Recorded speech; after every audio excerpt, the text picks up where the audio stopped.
আসসালামু আলাইকুম, সবাইকে ওয়েলকাম করছি আমার কুকিং চ্যানেল মৌটুসিস কিচেনে। আশা রাখছি সবাই ভালো আছেন। আজকে আমি আপনাদের সাথে খুব ইজি একটা সালাদের রেসিপি শেয়ার করব। অনেক রকমের সালাদের রেসিপি আমরা জানি, তবে আমি আপনাদের সাথে শেয়ার করছি আমারই একটি করা সিগনেচার রেসিপি। সালাডটা তৈরি করতে আমি এই ভেজিটেবলগুলো ইউজ করছি। সবগুলো ভেজিটেবল খুব ভালোভাবে ধুয়ে আমি এমন কিউব কিউব সাইজ করে কেটে নিয়েছি। এই সালাডটা তৈরি করার সময় আপনারা অবশ্যই ভেজিটেবলগুলো এমন সাইজ করে কেটে নেবেন, যেমনটা আমি ভিডিওতে দেখিয়েছি। তো সালাডটা তৈরি করতে যা যা লাগছে: শসা, সবুজ ক্যাপসিকাম, লাল ক্যাপসিকাম, হলুদ ক্যাপসিকাম, গাজর, বেগুনি কালার বাঁধাকপি। এটা শীতকালে সবসময় পাওয়া যায় আর দেখতেও খুবই কালারফুল। আপনারা চাইলে সবুজ কালার বাঁধাকপিটাও ইউজ করতে পারেন। এরপর দিয়ে দিচ্ছি লেটুস পাতা, পেঁয়াজ কুচি, সামান্য কাঁচামরিচ কুচি, হাফ চা চামচ লবণ। লবণটা অবশ্যই আপনাদের স্বাদ অনুযায়ী দিবেন।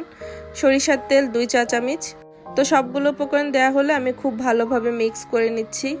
এরপর ড্রেসিংয়ের জন্য দিয়ে দিচ্ছি সিসেমি সিড। তো এইভাবে সবগুলো উপকরণ মিক্স করে নিলেই স্যালাডটা রেডি।